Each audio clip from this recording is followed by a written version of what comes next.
All right, so welcome everyone to the fourth episode of the Young Aussie Entrepreneurs podcast. I'm here with Jason. How are you, Jason?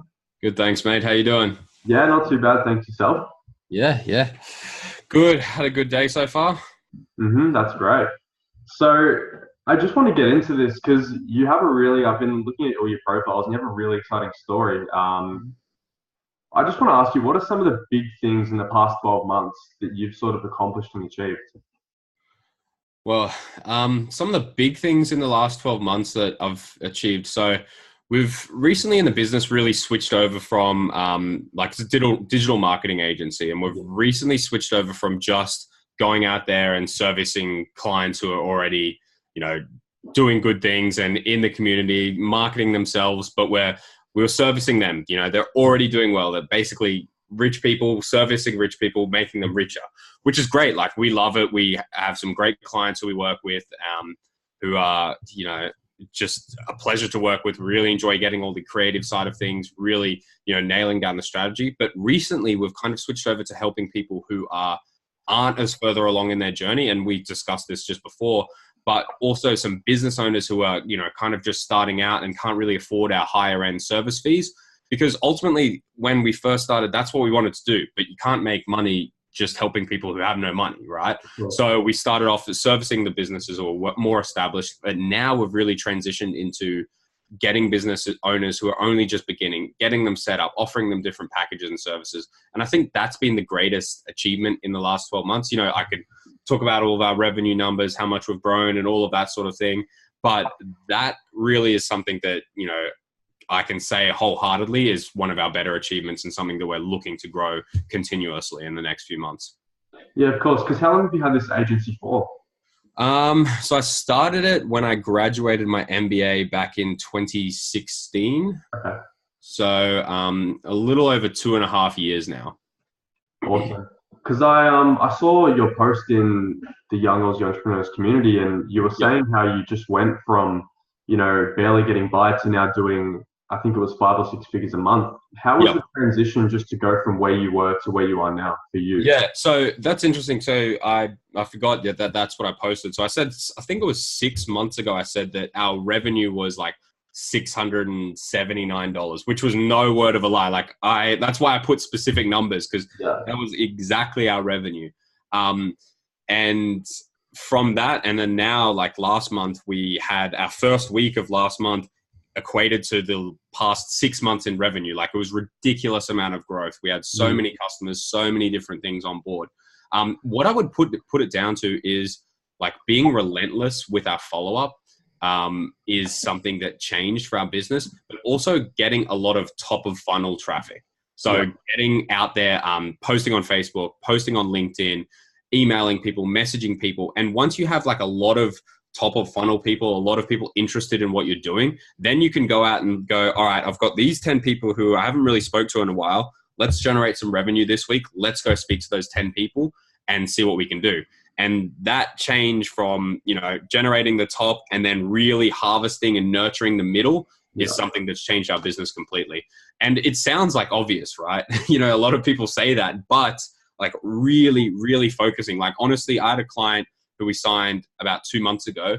She completely ghosted me. Like, nothing. Like, I sent the proposal, sent everything, we were ready to roll, and then nothing. 3 months. I messaged her LinkedIn, Facebook, Instagram, email. Like, I tried to call her, text, nothing for 3 months, but I would consistently follow up, offer value, send her some articles in her industry. And then one day she goes, hey, Jason, the person who I hired didn't work out. Let's roll.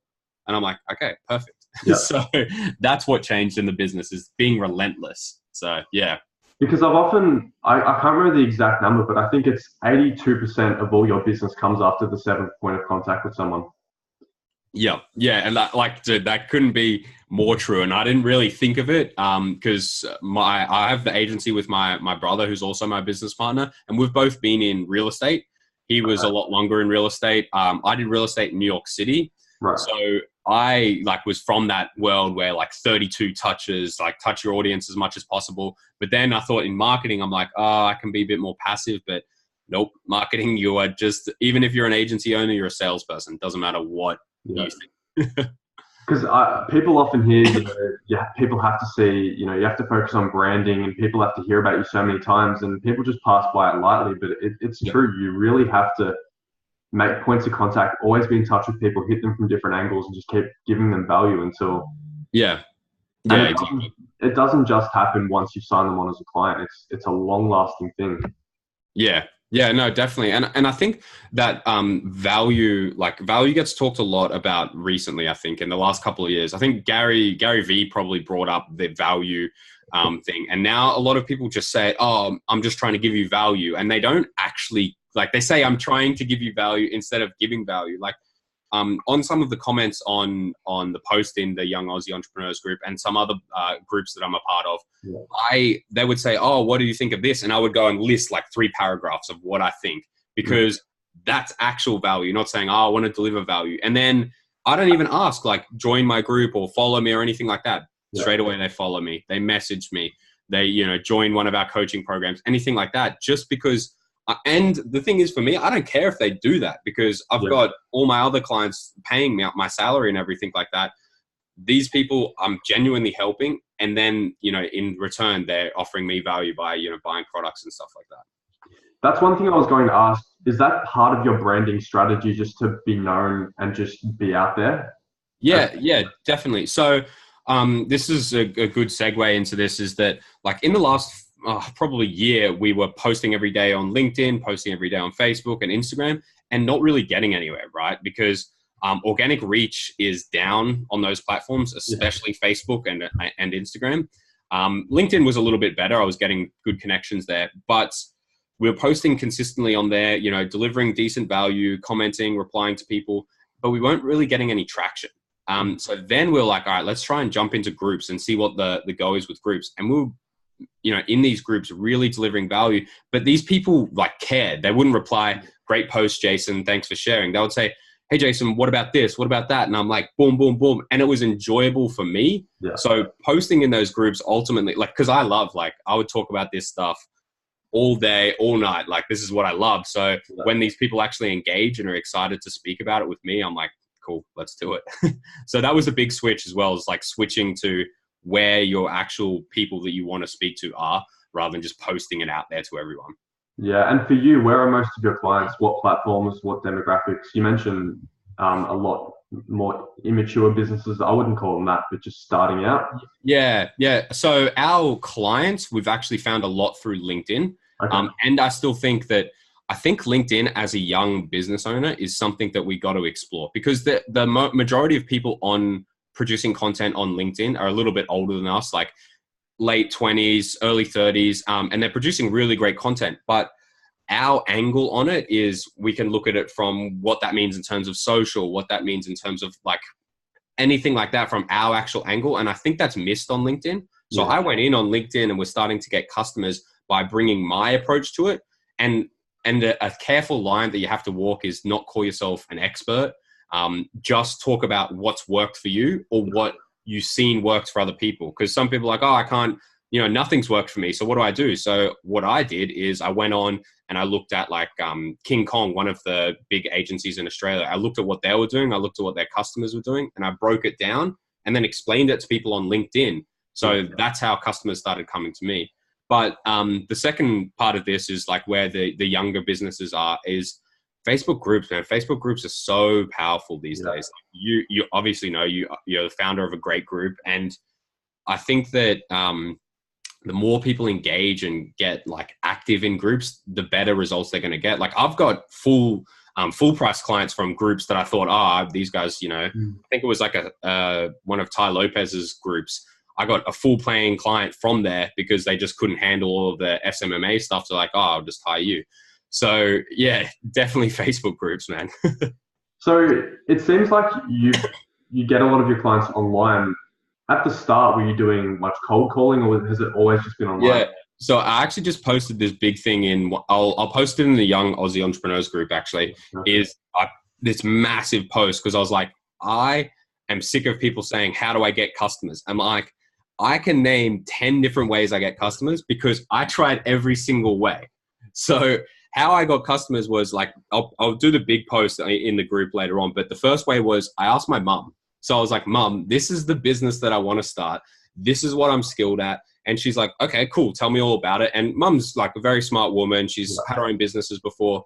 And same with my dad. Dad owns like businesses. He's never worked a day in his life for someone else. So so I told Mum, and Mum's like, all right, cool. So the next day she went out and had coffee with one of her girlfriends and said, this is what Jake's doing. This is what he's good at. And then that girlfriend's partner has a business that needed everything that I did. And then on the third day, before I even picked a name for my business, I had a client. Wow.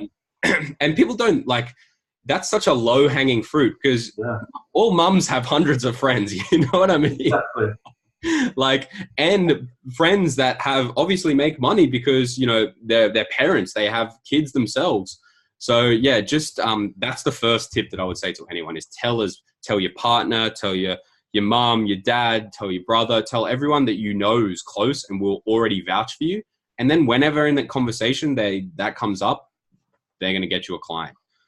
That's probably my biggest tip. But as I said, I'll put the post in the group because it's awesome. And that's a super important point because so many people are just afraid to let family and friends know what they're actually doing, that they're starting a business because of all that backlash that they, think's going to come their way. But, like you said, it's the lowest hanging fruit. It's just. Yeah. And that's a good point. Like I often forget that when I give that advice that not a lot of people have supportive parents like I do.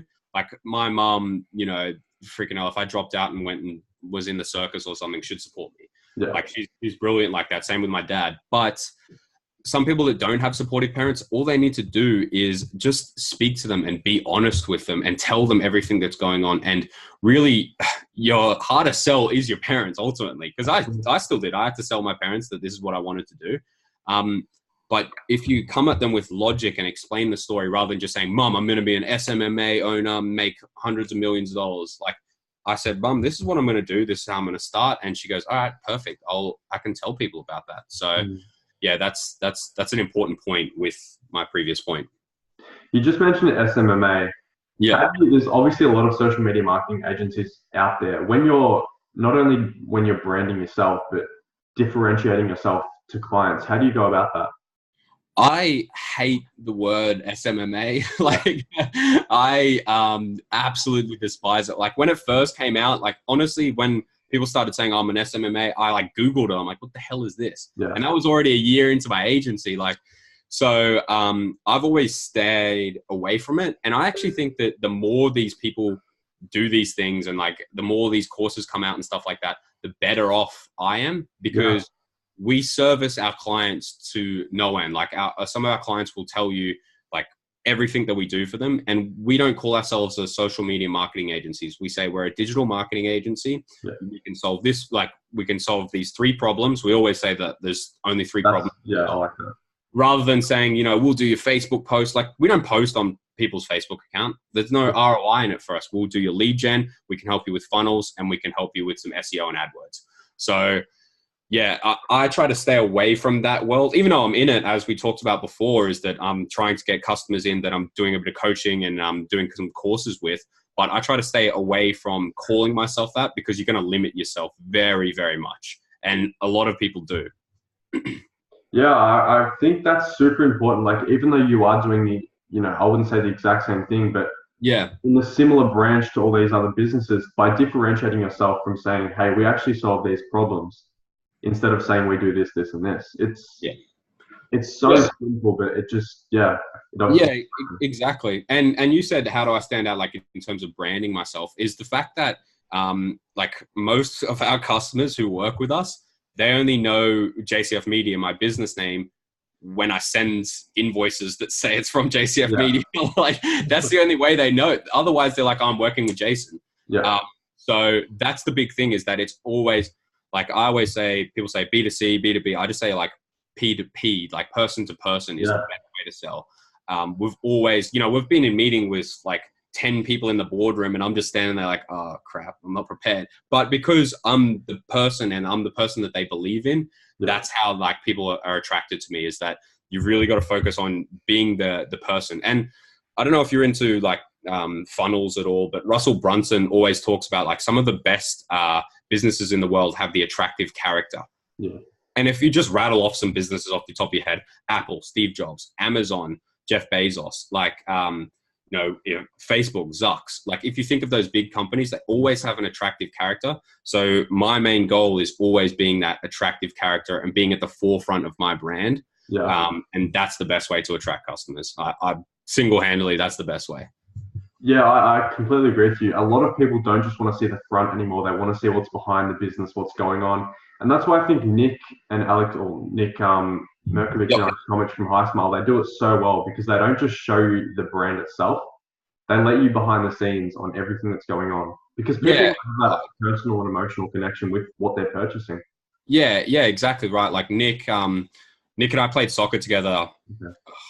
God knows how long ago, but he really, both him and Alex, I haven't met Alex myself, but both of them really, like, they are so their brand, and the brand is an extension of them rather than the brand being created, because ultimately their customers is teenage girls, middle-aged girls. Like, I've bought his product several times, but so it's hard, for them to like make up this brand, but they've embodied it so well, like, that they don't need to reach those people. They can reach a whole bunch of people, like with Conor McGregor, Ibrahimovic. Like, I mean, frick, I'm a 24-year-old male and I'm buying this so-called, teenage product. So yeah, exactly. That's the best example of what I just talked about. In terms of, how did you just learn all of this? Because obviously you're not born knowing this stuff. Did you take courses or? Yeah, so I hate saying this because I don't advise it, but I actually have an MBA. Okay. So I played soccer, as I mentioned, all my life, and then suddenly someone came up to me and said, "Do you want to play soccer in America?" And I'm like, "Hell yeah, I do." Yeah. Because I had no prospects. Like, I got an OP. I didn't even do OP in Queensland. We do OP or rank. Like, I was a dropout, couldn't make it into uni. So, but over there, they offered me a full ride to play soccer. So I was like, yep, cool.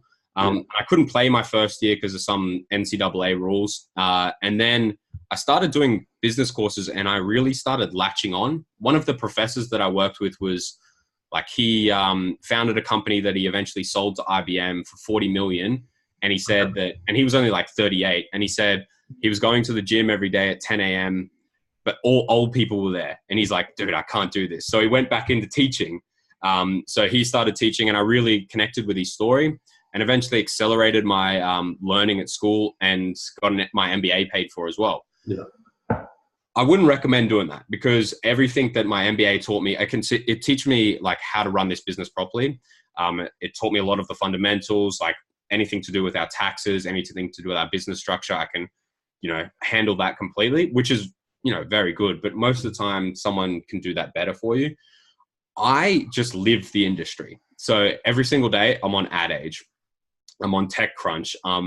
Listening to podcasts. I'm listening to books, and it's just consistent. Like, but I would also say to people that you should pay for some of your information. I know that the Gary V type world, and love Gary, have all these books like sitting next to me and stuff like that, says, no, you should just give it all away for free. And while I agree sometimes, I think you need to pay and really commit to some sort of program, and you're going to learn a lot. Like, I've committed to programs, like I went to Tony Robbins' program. I've been to, some Kat Howell. She has a FATC.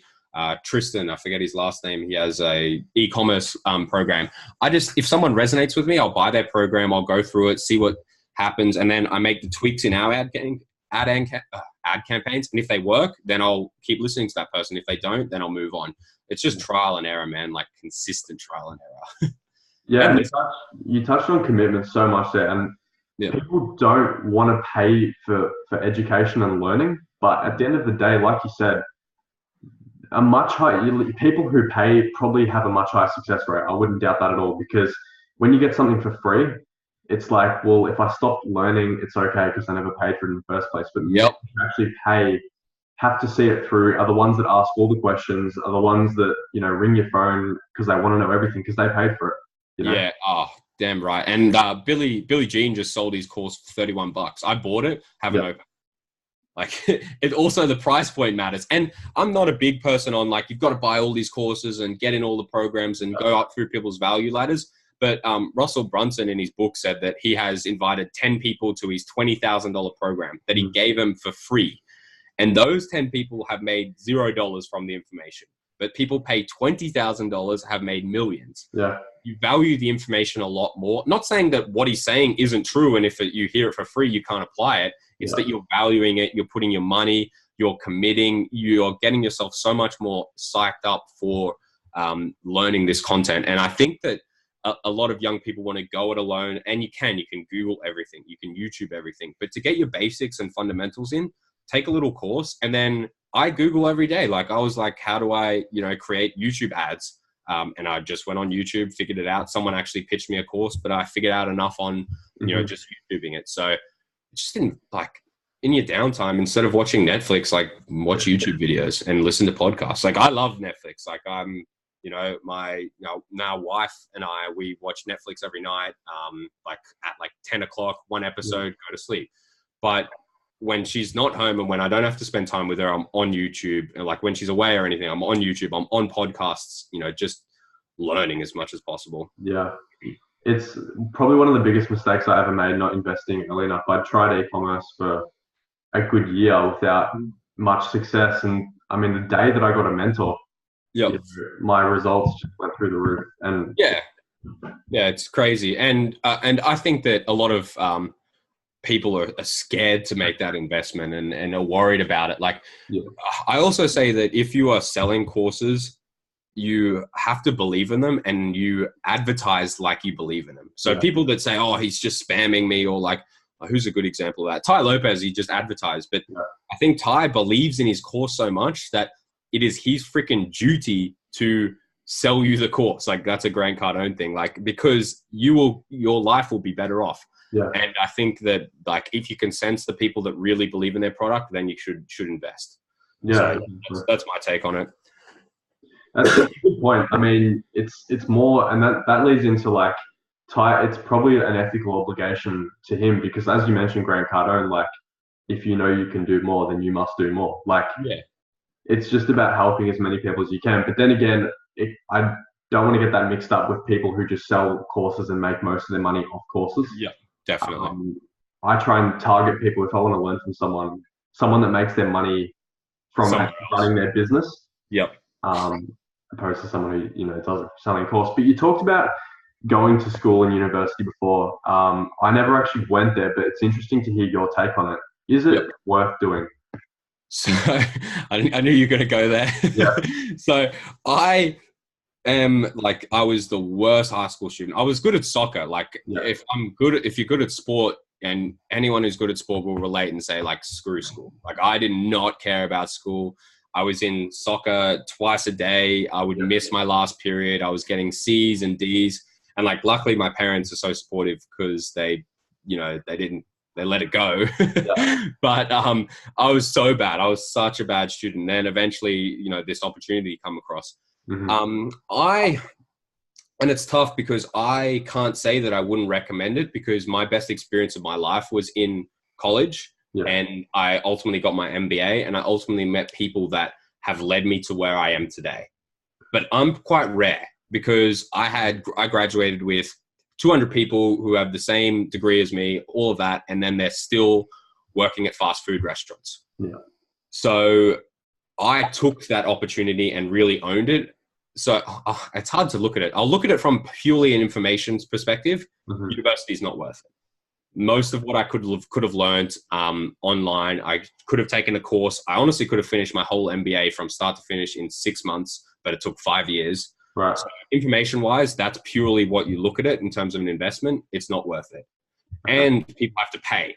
I didn't have to pay. I was lucky I had scholarships. So if you're coming out of high school, I think you need to do something to get your knowledge up and get yourself anchored. Like, I would honestly, if I was coming out of high school again, I would work at a company sweeping freaking floors and try to work my way in there, and just be around people who have the knowledge that you want and have the things that you love. Like, if that's freaking working at McDonald's, like, they have a great training program. So work there, learn, understand, like, commit to something rather than just, like, messing around for a year. Yeah, it's a tough topic, because I was a success from college, but I wouldn't recommend it. So yeah, that's my take on it. It's a good perspective, because I look at it and I haven't been to university, so I can't say too much. But Mhm. the way I see it is, you're being taught business by someone who's only getting paid $50,000 a year. And how does that really work?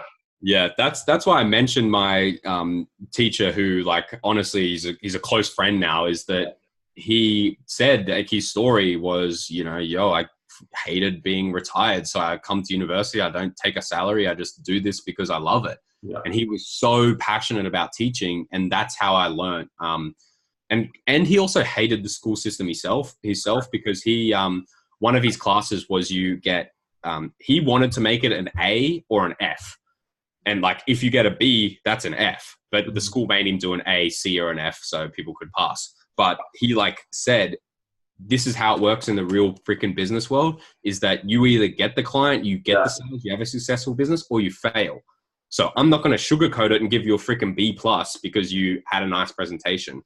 So Hmm. I was very, very fortunate. And I wouldn't have had that opportunity to meet someone like that if I wasn't involved in university. But you can meet people like that within your meetups and other things like that. Like I think that there's plenty of opportunity. The people make the university experience more than the education. Yeah, of course. So just on that, business always isn't an exponential journey, Yeah. though it should be, but you do have points where you struggle with things. What has your business taught you about you and about business in general?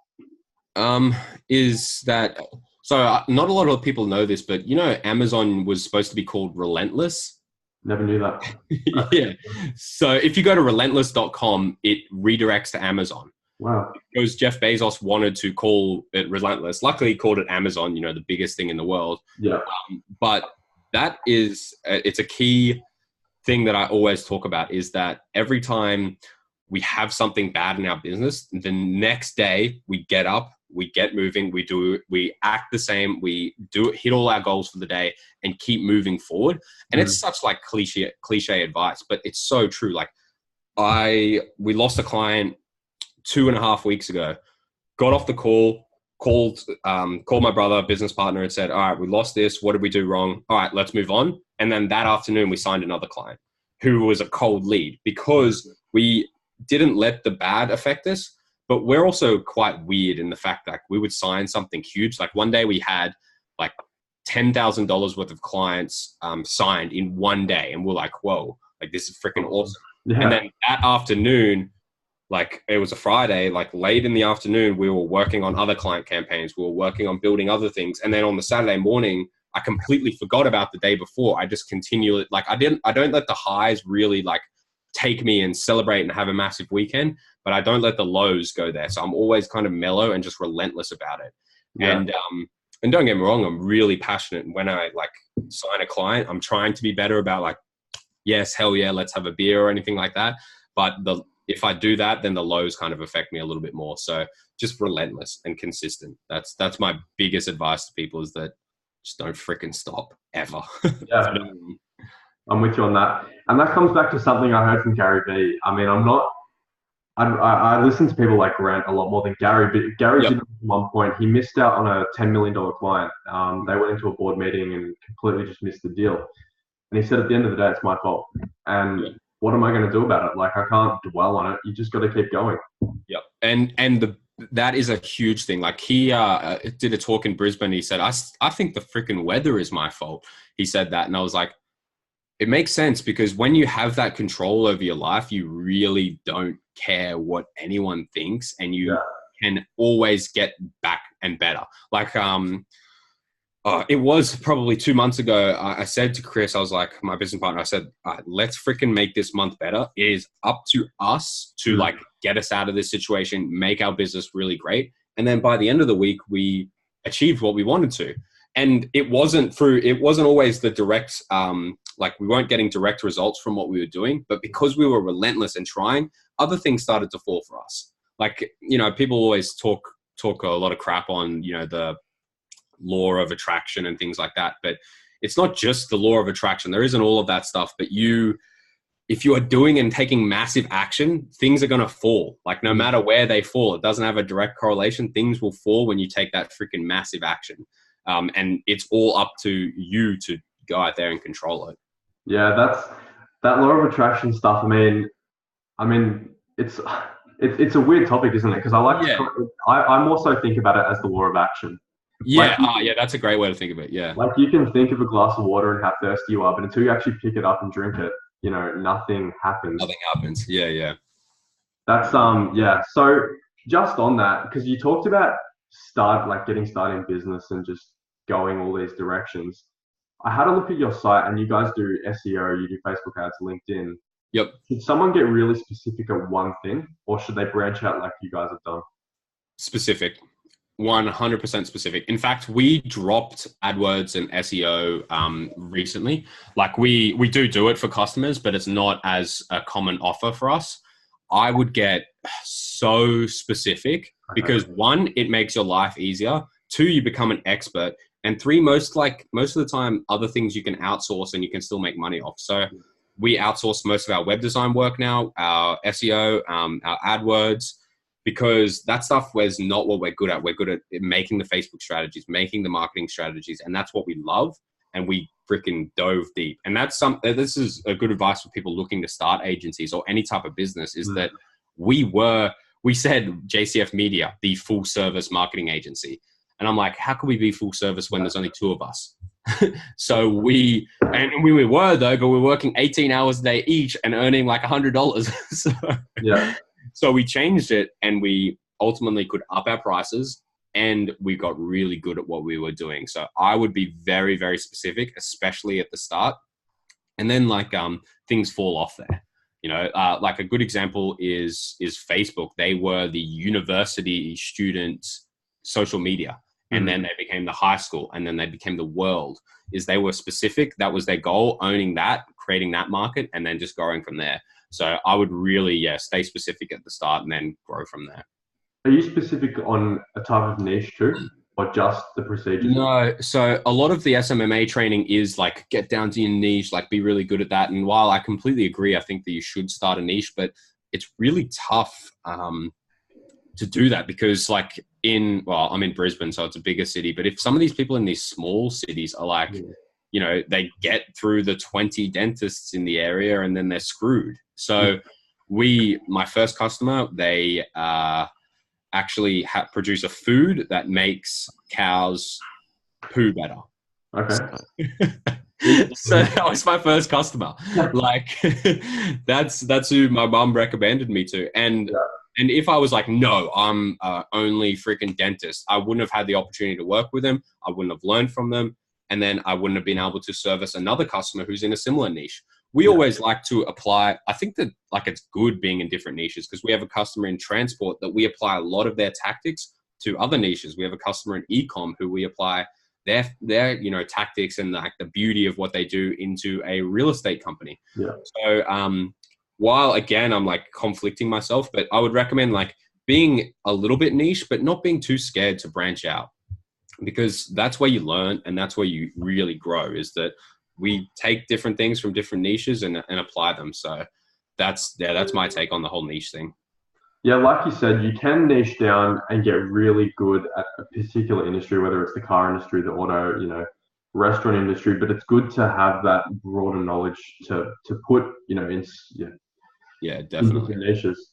And just on that, you talked about outsourcing stuff. Yep. And you mentioned that in the past 6 months, you've gone from 679 to where you are now. Yep. How important was scaling for you and how did you go about scaling? One of the things in my post that I'll do later on is that I got a partner very quickly within that has something else. So find something that you're so if you're in social media marketing agency, you are wanting to be good at Facebook ads because that's a highly paid, highly leverageable skill. Web design is highly saturated and not highly paid. Well, it can be, but if you're just doing WordPress and Wix and ClickFunnels, it's not very highly paid and a lot of people can do it. So I was like, screw that. I'm going Facebook ads.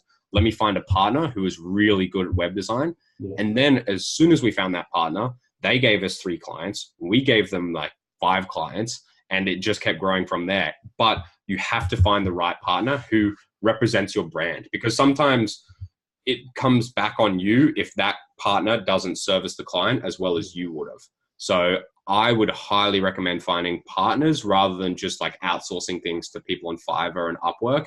And then once you are getting like scale, like we outsource a lot of our like data scraping stuff, a lot of our like cleaning up email lists, anything like that. We outsource that to Upwork and Fiverr and all of those. Yeah. But we, anything that's very big and very customer heavy, we make sure we find a good partner for. So do you have salespeople in Australia, or that's something you take care of?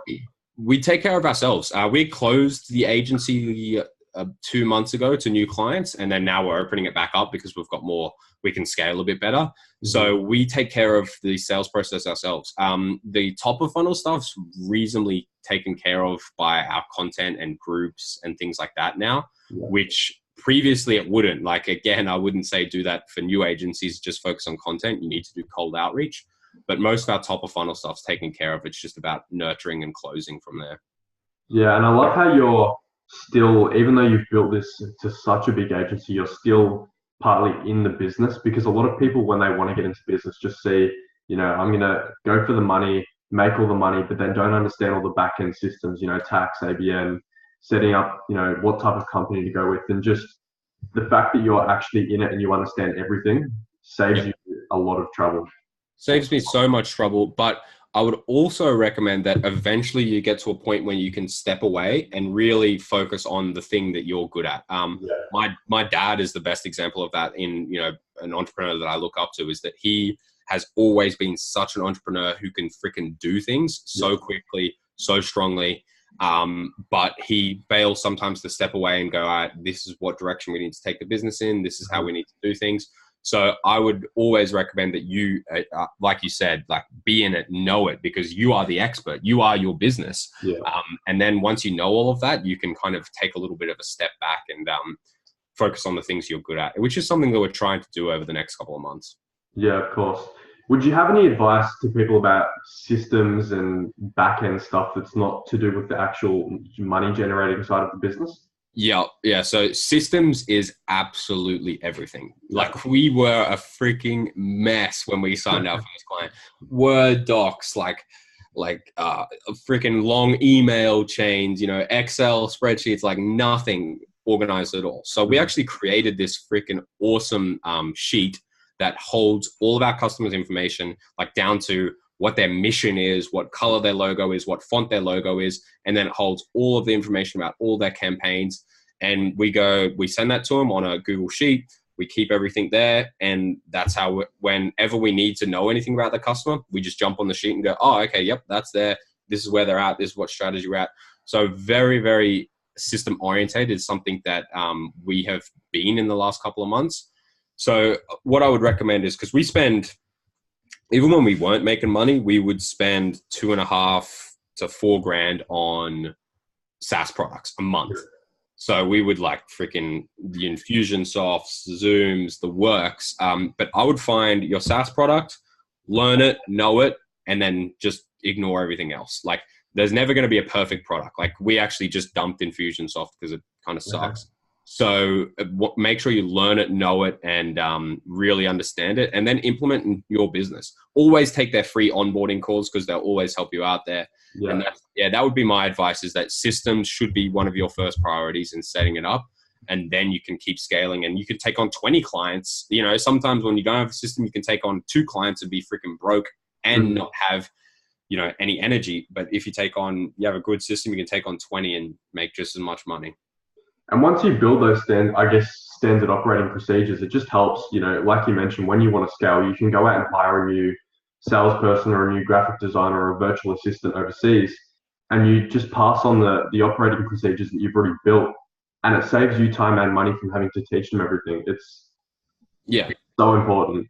Yeah. We use Loom to communicate all of that. Okay. Like, we send a video quickly about how you need to do that, or that's our biggest thing. Like, we even use Loom for our sales conversations. So systems, everything.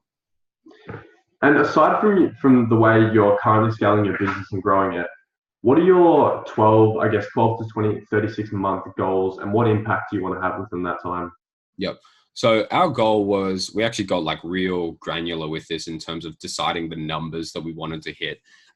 It was like our goal was to impact, because right now with our agency, we can impact about 20 customers realistically at a time who are paying customers, which is like, oh, cool, 20 customers, we're making a good income, living like, I'm looking at Brisbane in my apartment, stuff like that. But that's kind of boring. Like, what, is anyone going to remember me for impacting 20 people's lives? No. And that's like an ego thing, but it's also, I want to impact the world and make differences.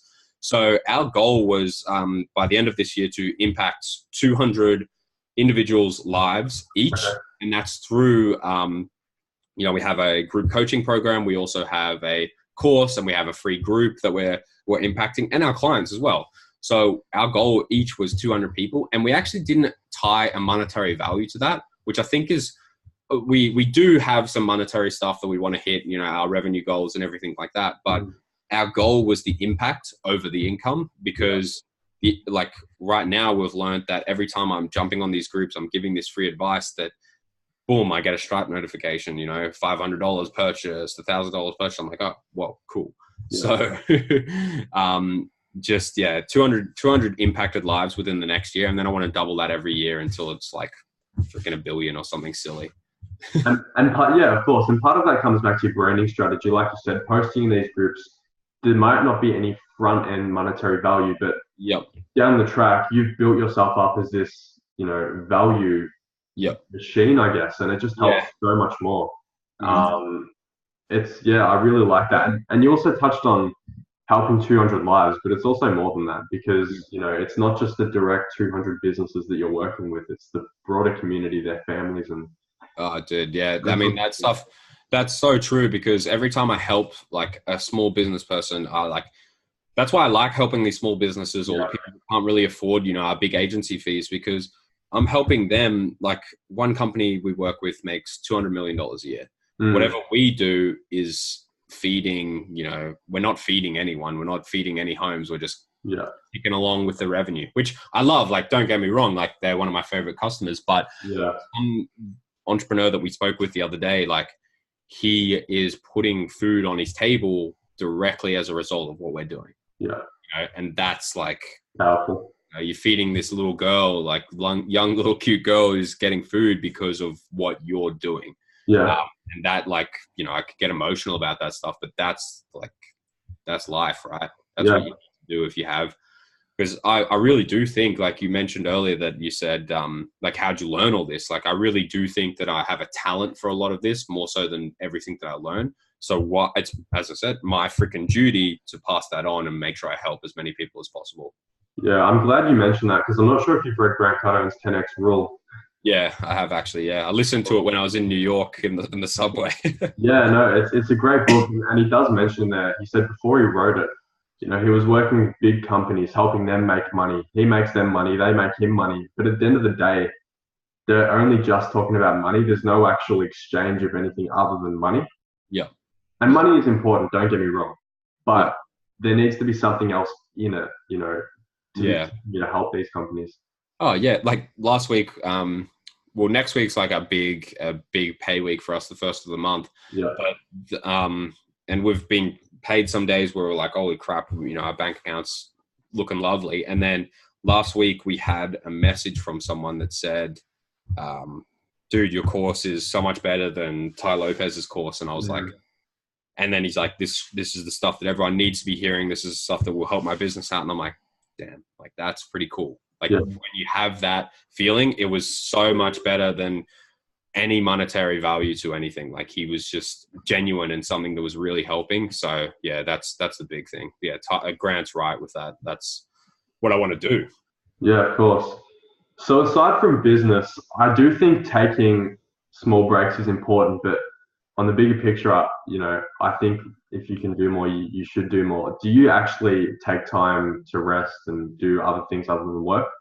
Not as much as I should, but so I like, actually, like, a little bit turned into a little bit of a nerd lately. Like, I'm into I freaking love Game of Thrones. Disappointed by the ending, but anyway, I really do things that I love, but I'm more intentional about it recently. So instead of, working through the 11 o'clock when Game of Thrones airs, I would go, nope, on my calendar, Game of Thrones is on. I'm going to watch it, and then I can finish all my work. I might have to work later, or I might not. Getting really intentional about the time that I take aside from work is such a game changer. Like in the morning, I honestly would roll out of bed and then just come into the office and work. But if I get intentional about sitting down, speaking to my wife about like what we're having for breakfast, what her day looks like, when I'm more intentional about that, I enjoy my work day much better. Mm-hmm. And then outside of the work, like I like going to the gym. I still like to play soccer every now and then, and I freaking love sports. Like I watch, crickets run around if they have an Australia jersey on them. So yeah. Yeah. Because it's a kind of controversial topic. I mean, a lot of people love the book 4 Hour Workweek. I've never read it myself, but the whole idea of only working 4 hours a week, it doesn't sit well with me because, like we keep touching on, I want to impact as many people as I can. And I kind of feel it's selfish if I only sit back and work for 4 hours a week because I could be helping. Like you said, you love impacting, the small family or the small daughter that you're putting the table for. When you sit back, you're kind of being selfish because could go out there and help more people. Yeah, definitely. And that's a good point. Like the 4 Hour Workweek, Tim Ferriss I like him a lot, and he got a lot of criticism for the book, but it was more based on like efficiency strategies and everything like that. Like it's a very good book, but that's aside the point. I think you're right.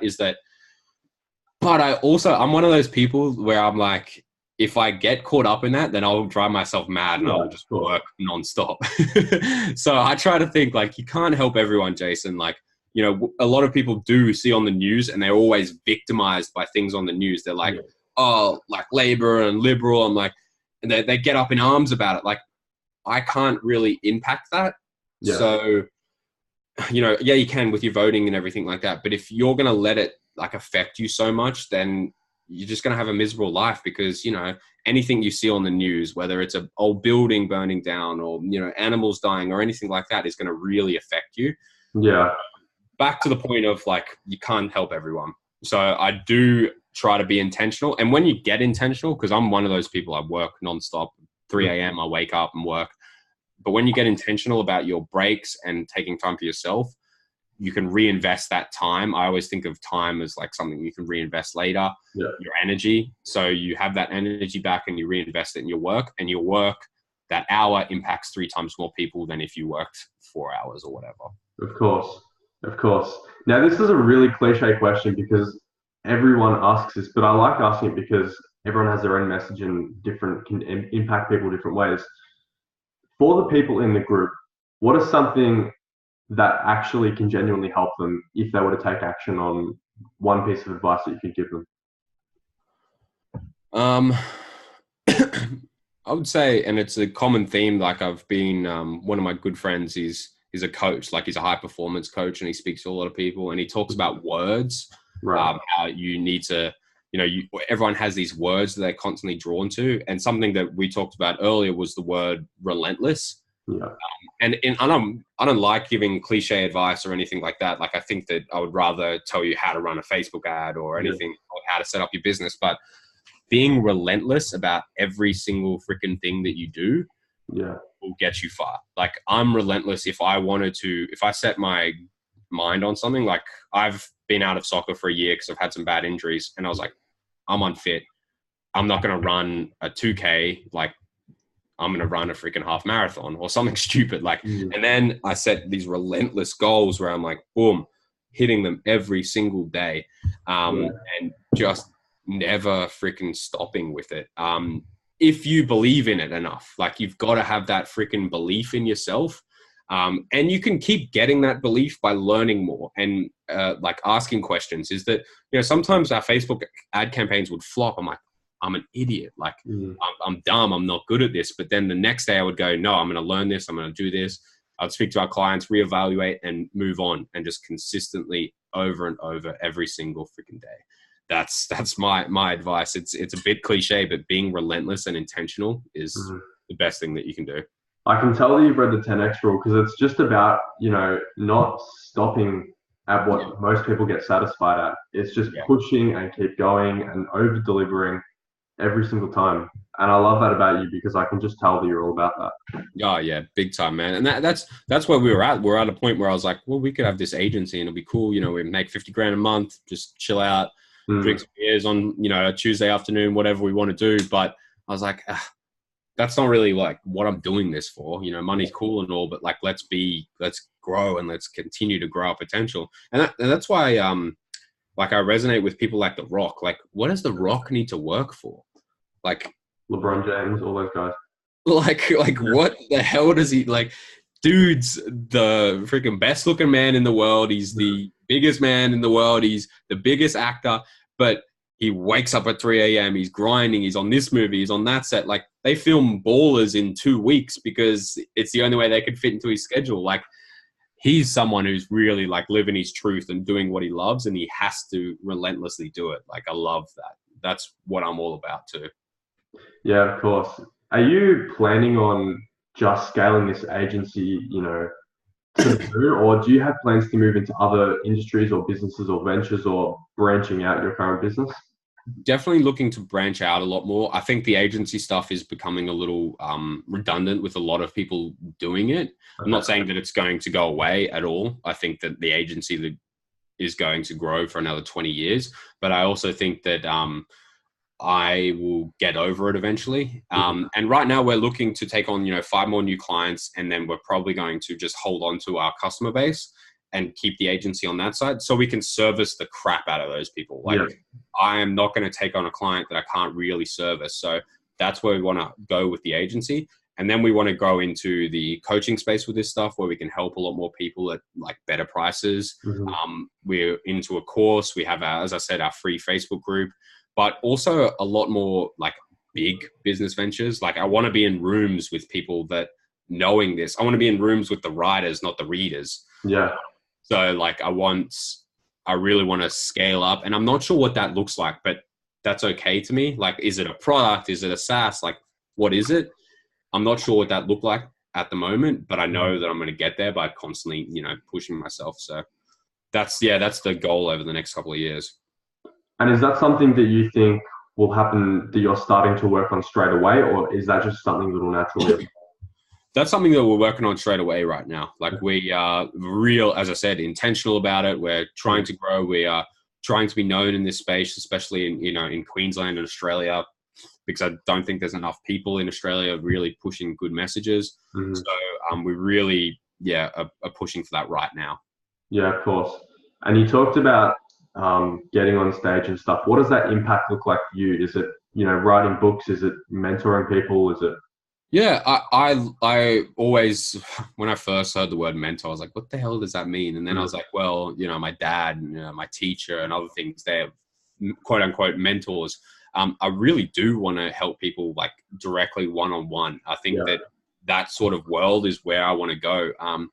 And and people say that it's saturated, but it's definitely not saturated. Like we're a few years away from being saturated. Like if you sit there and think, like if you say it's saturated, then you're like, well, I can only really name 5 huge ones, like the Gary V's, the Grant Cardones, Ty Lopez. Like, Mm, well, there's room for a lot more. There's sure. thousands of actors in the world. So, I really want to dive into that space really head first. Yeah, I love that. It's not, and you touch it. It's not saturated. It's just people aren't taking it from a different perspective. And it's also like, I mean, drop shipping is the perfect example. Yeah, It's not saturated. People just don't pay enough attention to investing into marketing to actually take a different angle to advertise a product and brand it. yeah. But yeah, that's super important. So, I mean, this has been a really great chat. Where can people find you and learn more from you? Obviously, you're in the group, but other than that, where else? Yep. So I would follow my personal page on Facebook, which is Mhm. just Jason C. Fox. Yeah. And then on Instagram, the same Jason C. Fox, LinkedIn, Jason C. Fox, because there's a lot of Jason Foxes. So I had to put the C in there. That's awesome.